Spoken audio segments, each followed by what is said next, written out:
I was a teenage drug runner for a gang and barely made it out alive. I was 16 years old when I had a gun pressed to my ribs for the first time. It wasn't by a cop. It wasn't by a rival gang. It was by the very people I worked for. The same crew I'd been risking my life for, running their drugs across the countryside, stuffing my pockets with more cash than any teenager should have. And that night, in a cold, dark field on the edge of town, I realized I wasn't getting out of this alive.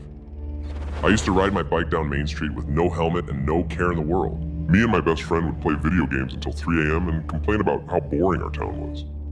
It's crazy how fast everything changed. One day you're a kid playing in the backyard, the next you're holding thousands in drug money with a knife in your hoodie pocket. I didn't grow up in the city. I came from a quiet town surrounded by fields and forests, the kind of place where people left their doors unlocked and kids rode bikes until dark. On the surface, nothing bad ever happened there. But underneath, it was a different story. Drugs were everywhere. Not because of gangs or poverty, but because of boredom. It wasn't the kids from broken homes getting involved. It was kids like me, restless, overlooked, and hungry for something more than small-town routines. I started small, selling weed at school. Just a few grams here and there, enough to make a few $100 a week. I thought I was smart about it, low-key, invisible. Then Marcus found me. He caught me behind the gym one afternoon. Big guy, older, with tattoos crawling up his neck. He worked for a gang out of the city. These weren't just local punks, they were organized. He looked me up and down like I was nothing. "You want to make real money?" he asked. I should have walked away, but I didn't. Soon I was running for them, picking up packages from random spots, behind dumpsters, under bridges, and delivering them to buyers in parked cars or abandoned houses. At 16, I was making $1,500 a week, more than most adults in town. New shoes, new phone, new clothes. No one asked questions. Most assumed I had some rich uncle. It felt good at first. I had respect, I had cash. But the jobs changed quickly. We turned into coke, then ecstasy, then heroin. The buyers were no longer harmless stoners. They were men with dead eyes and twitchy fingers. Some of them carried guns. Some brought friends, and people started to notice. One of the buyers once made me count the pills in front of him while his friend cleaned a gun at the table. He said it wasn't about trust, it was about respect.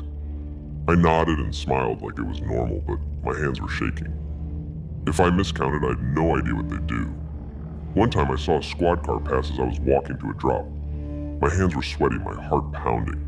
I had $5 grand worth of coke in my bag. The cop slowed down, looked at me, then drove off. I couldn't breathe for the next 5 minutes. Every job felt like playing Russian roulette. One day, walking to a drop, 2 older guys stepped out from an alley. One asked, "You work for Marcus?" Before I could answer, he hit me. I dropped the bag. They kicked me on the ground, stole everything, and left me bleeding in the dirt. I made it home somehow. My ribs hurt. My face was swollen. I couldn't sleep that night. 2 weeks before I ran, I tried to ghost them, ignored my phone, skipped a pickup, thought maybe if I disappeared quietly, they'd just move on. Next morning, I found a single bullet on the hood of my car. No note, no message, just silence. And that silence said everything. Next morning, Marcus called. "You get robbed?" I said yes. "Get in the car." He drove me to a barn on the edge of town. Inside, one of the guys who jumped me was tied to a chair, blood already on his shirt. Marcus handed me a bat. "You want to work for us? Then you gotta learn what happens when people steal from you." I froze. Everything in me said no. But when you're 16 and surrounded by men like that, you don't refuse. I hit him. Once, twice. I don't remember how many times. I just remember shaking afterward. My hands covered in blood, my shoes sticky. That night I didn't sleep at all. Something in me changed. I didn't feel tough, I felt hollow. I told myself I had no choice, that it was survival, that if I didn't do it, they'd do worse to me. Maybe that was true, maybe it wasn't. But repeating that lie was the only way I could fall asleep without losing my mind. From that point, I was in deep. I was trusted, I got bigger jobs. Sometimes I had $50,000 worth of drugs in my backpack. I'd walk past teachers, classmates, even cops, praying nothing would go wrong. Once, a cop pulled me over for a broken taillight. I had half a kilo of coke under my seat. My heart was hammering so loud I thought he could hear it. He let me go with a warning. I smiled and said thank you, but I almost threw up when I drove off. Another time, a different cop pulled me over. He didn't ask for my license, just looked me dead in the eye and said, "You know Marcus?" I didn't answer. He patted me down, found a stack of cash, took it and said, "Tell Marcus I did him a favor." Then he drove off. That's when I realized how deep this thing went. My mom started asking questions. She saw the bruises. She found cash in my jeans once. I told her I was helping a friend move furniture. She didn't believe me, but what could she do? I was never home. I left before sunrise and came back after midnight. I stopped talking to old friends. I skipped school. Teachers stopped asking where I was. I think they knew. Or maybe they just didn't care. I was failing everything, but I didn't even bother pretending anymore. I showed up late, left early, and sat in the back like a ghost. I was just waiting for it all to explode. My phone would buzz and I'd jump like someone fired a gun. I stopped answering texts. I stopped smiling. Every time someone knocked at the door, I'd check through the blinds with a knife in my hand. I wasn't living, I was surviving. Then came the night with Darren. Marcus sent us to deliver a brick to a guy in the next town. Easy job, in and out. But when we got there, the buyer pulled a gun. "This is a robbery." Darren shot him first. The guy dropped, blood everywhere. We panicked and ran, left the money, left the drugs. When we got back, Marcus exploded. "You lost my money and my product?" Darren tried to explain. Marcus didn't listen. He pulled out a gun and shot him right there in front of me. No hesitation. Up until then, it all felt like a dangerous game, chaotic, but somehow controlled. But watching Darren drop to the ground, eyes still open, that broke something in me. It was the first time I ever saw someone die. No screaming, no warning, just silence. I threw up behind the building. Marcus looked at me and said, "You're lucky I like you, kid." I didn't feel lucky. That night after Darren got shot, I walked home and told myself, "I'm done." Said it out loud like it would make it real. But I didn't pack a bag, I didn't leave. I just sat there, staring at my hands like they belonged to someone else. Truth is, I wasn't done. Not yet. I was still scared. I started planning my escape that night. I had about 20 grand saved, enough to run. I just had to survive the week. But Marcus felt something. He was paranoid. One night he called me. "Meet me at the old barn. We need to talk." I knew that meant he didn't trust me anymore. I knew what happened to people Marcus didn't trust. I didn't go. I was already planning my escape when Marcus called me again. "Come meet us, just you. Out by the field, past the old tracks." Not the barn, not the usual spot. This was different. Too quiet, too far. But I went. When I got there, it was dark. Just a car with the lights off and 3 guys I recognized stepping out slowly. No one spoke. One of them walked behind me. That's when I felt the cold steel press into my ribs. I froze, could barely breathe. "You thinking of leaving, kid?" one of them asked. I didn't answer. I couldn't. That was the moment from the beginning.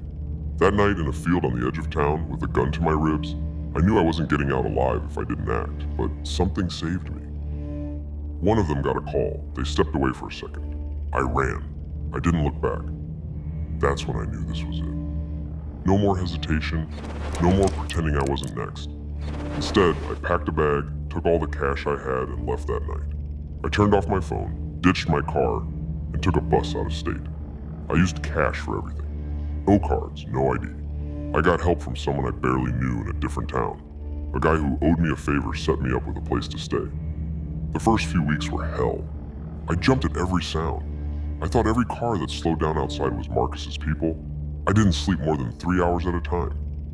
But no one came.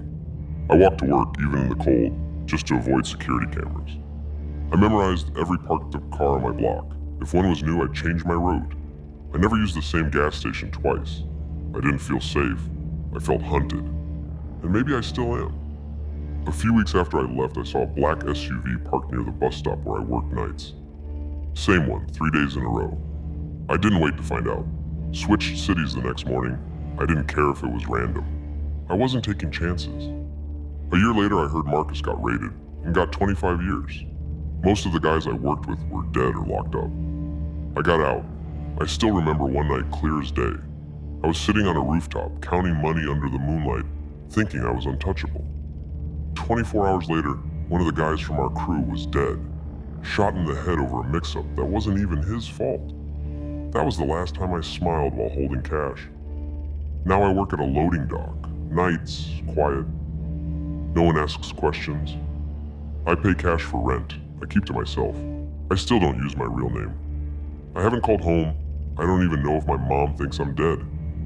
I wanted to call her so many times just to say I was alive, but what could I say? Hey mom, your son was a drug runner, but now he stacks boxes in a warehouse. She deserves better. She always did. She once found a bloody shirt in my laundry basket. She didn't say anything, just folded the shirt and left it on my bed with a sticky note. This isn't the boy I raised. That hit harder than any punch I ever took. We never talked about it, and we haven't spoken since, not even to say I'm still alive. I told her it was from a fight at school.